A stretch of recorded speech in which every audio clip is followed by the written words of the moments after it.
بسم اللہ الرحمن الرحیم کہ یا علی تخت پر آؤ، حکومت پر آؤ، آپ سے بڑا عالم نہیں، آپ سے بڑا شجاع نہیں، آپ سے بڑا زاہد نہیں۔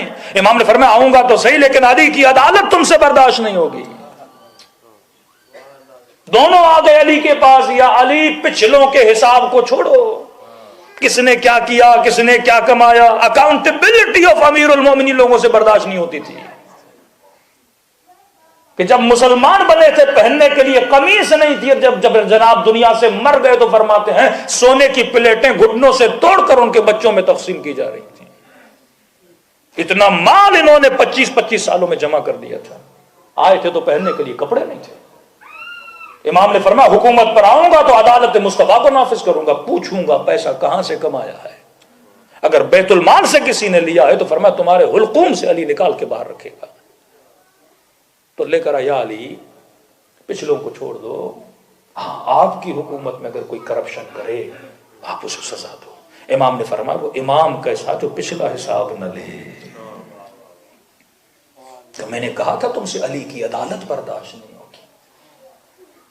معاملہ عدالت امیر المومنین کا ہے۔ کیا مسئلہ تھا امام حسین سے؟ کہ گھر بیٹھیے، مال دیتے ہیں، دولت دیتے ہیں، نماز پڑھیے، آپ کو عبادت خدا کا شوق ہے، مصلی بچھا ہوا ہے، فرزند رسول آپ کا کیا جائے حکومت سے اور سیاست سے، فرزند رسول آپ کو پورا امن اور امان دیا جاتا ہے، لیکن یہ نہ بولیے یزید کیا کرتا ہے، یہ نہ بولیے برائی کیا ہوتی ہے، آمر بالمعروف انہی عن المنکر، یہ نہ بتائیے اچھائی کیا ہوتی ہے، برائی کیا ہوتی ہے، کیونکہ اس کا ڈائریکٹ میری ذات سے تعلق ہے۔ جب یہ بولا جاتا ہے نا کہ علی کو کیا پسند ہے، بندہ اس کو پسند نہیں کرتا۔ اور فرمایا عقل مند وہی ہے جب اپنی برائی سنے، اپنی برائی کی کیا کرے، اصلاح کرے۔ آج تک کوئی ایسا بندہ دیکھا آپ نے جو خود کو آئینے میں دیکھے اور آئینہ بتائے تیرے چہرے پہ کالک ہے اور وہ آئینے کو توڑ دے؟ جسموں کے عیب اگر کوئی بتاتا ہے تو ہم اس آئینے کو اور صاف کرتے ہیں کہ مجھے اور بتا کہ باہر نکلوں تو لوگوں کو خوبصورت دکھوں۔ فرمایا جب کوئی تمہیں تمہارے عیب بتاتا ہے، یہ روح کے اندر جو قلب کے اوپر جو کالک چڑھ گئی ہے وہ اس کو اتارنے کی کوشش کر رہا ہے۔ جسم، تیرے خوبصورت جسموں کو دنیا والے دیکھیں گے لیکن تیری حسین روح کو تیرا رب دیکھنا چاہتا ہے، تیرے وجود حسین کو تیرا آقا حسین دیکھنا چاہتا ہے۔ وقت بہت گزر چکا، مطالب کافی باقی رہ گئے۔ یہ واقعہ میں نے 40 میں بتایا تھا۔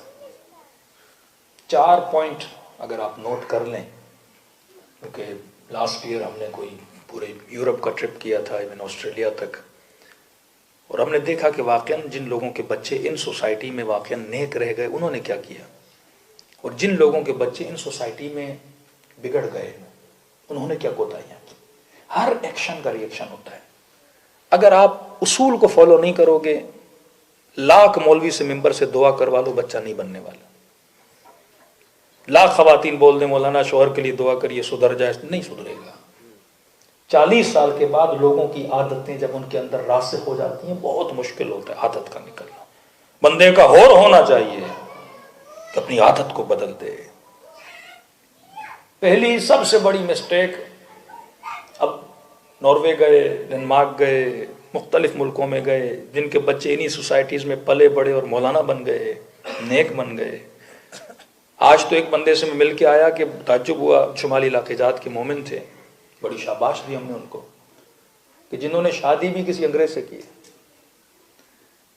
اور اس انگریز خاتون کو انہوں نے اپنی زبان بھی سکھائی ہے، ان کے بچے بھی انہی کی شمالی علاقے جات زبان میں باتیں کرتے ہیں، اور سب سے پہلے وہ خاتون جلوس میں بھی پہنچتی ہے، اس کا حجاب آپ دیکھیں، ان کے بچوں کی تربیت آپ دیکھیں، آپ پریشان ہو جائیں گے۔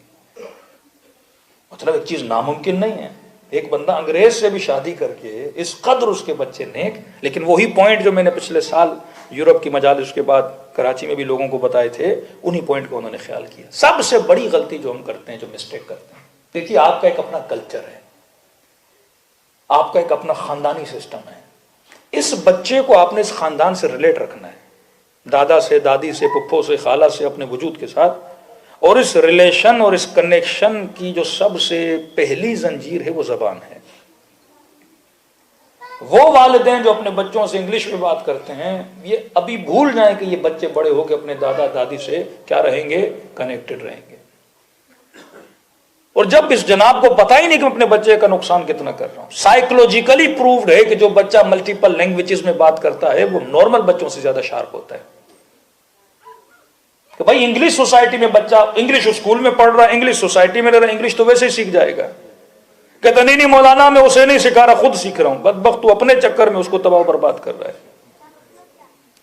جرمنی کے مومن کہتے ہیں بچے کو اسکول سے اٹھانے کا اور بچے سے پوری کوشش کر رہا ہوں کہ جرمنی میں بات کرو. کہتے اس کی ٹیچر نے سن لیا کہ اس نے مجھے ڈانٹا.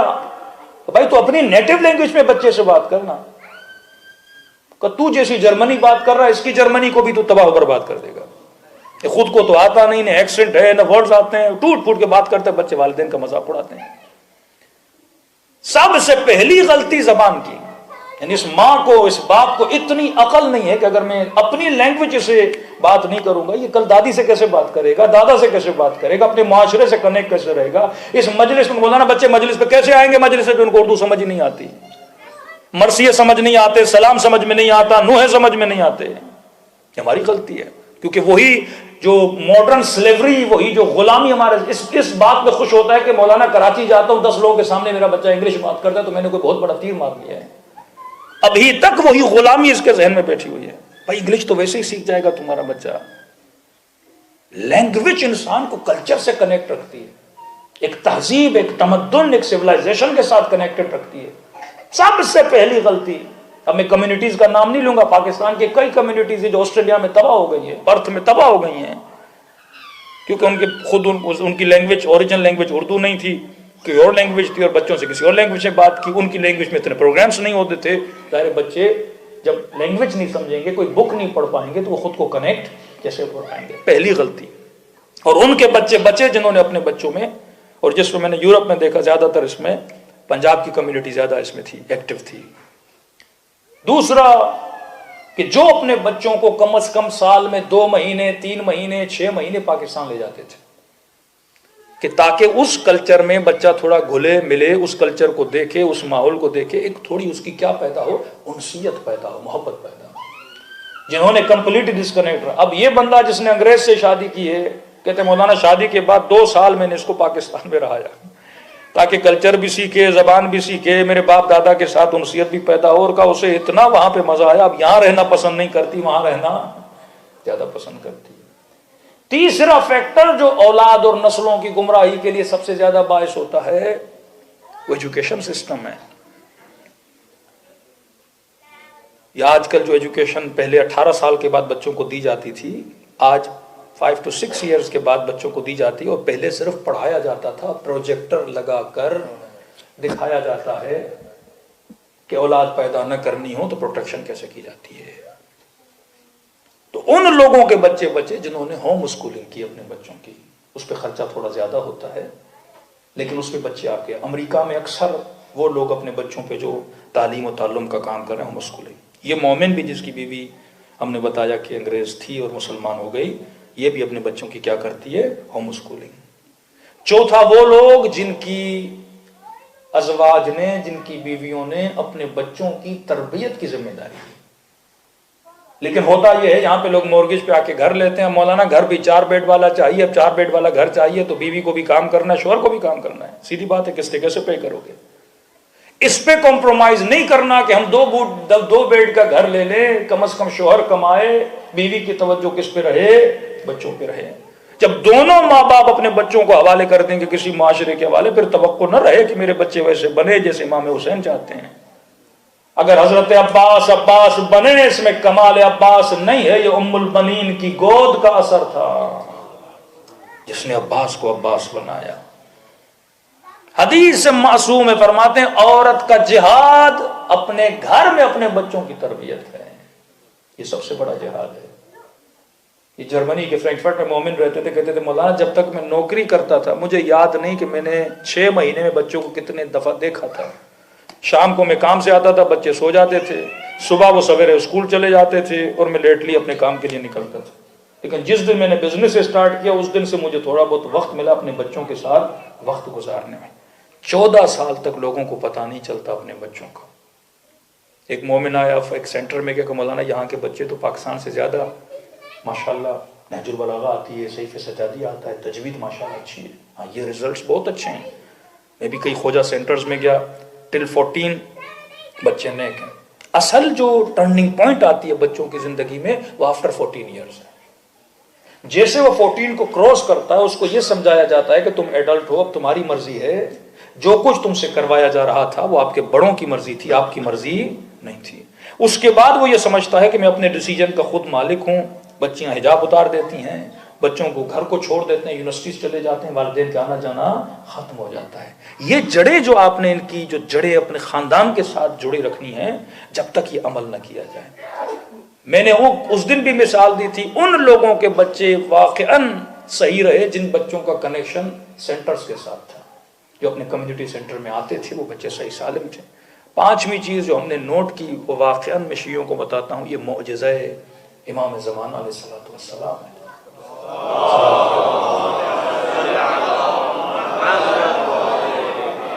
اب اہل بیت بھی دیکھ رہے ہیں کہ ہماری نسلیں وہ چاہے یو کے میں ہو, چاہے پاکستان میں ہو, کسی بھی کنٹری میں ہو, ایک طرح سے سوشل میڈیا نے ایسا ماحول بنا دیا ہے, اسکول کا ماحول اتنا بگڑ چکا ہے, تقریباً ہر کنٹری کا یہ حال ہوتا جا رہا ہے.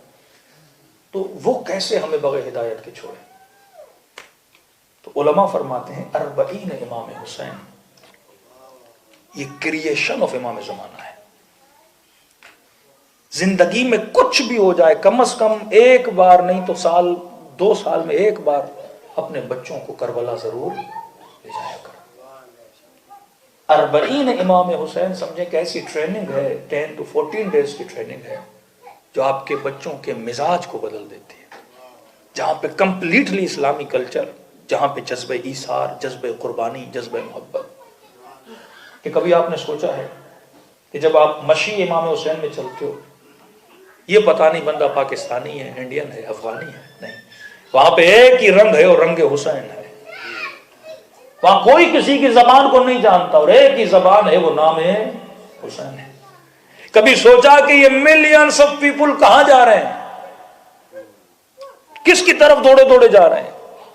ایک قبر امام حسین, ایک ایسا امام جو شہید ہو چکا ہے, اس امام کی قبر کی طرف یہ ہزاروں لوگ دوڑے دوڑے جا رہے ہیں. یہ ہم شیعوں کو ٹریننگ دی جا رہی ہے, دنیا کے ہر نقطے سے آؤ اور ایک جگہ پہ جمع ہو جاؤ. ایثار کا جذبہ, قربانی کا جذبہ, زبان کا کوئی فرق نہیں, لباس و شکل کا کوئی فرق نہیں, اور سب کا نعرہ ایک ہے, سب کا نظریہ ایک ہے, اور سب ایک ہی محبت کو فالو کر رہے ہیں, اور محبت حسین ہے. وہاں پہ 2 طرح کی ڈیوٹیز ہیں, ایک وہ جو امام کی طرف جا رہے ہیں, دوسرے وہ جو جن جانے والوں کی خدمت کر رہے ہیں.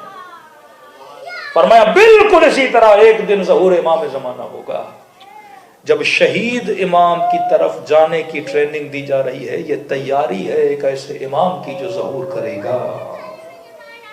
سالکوں میں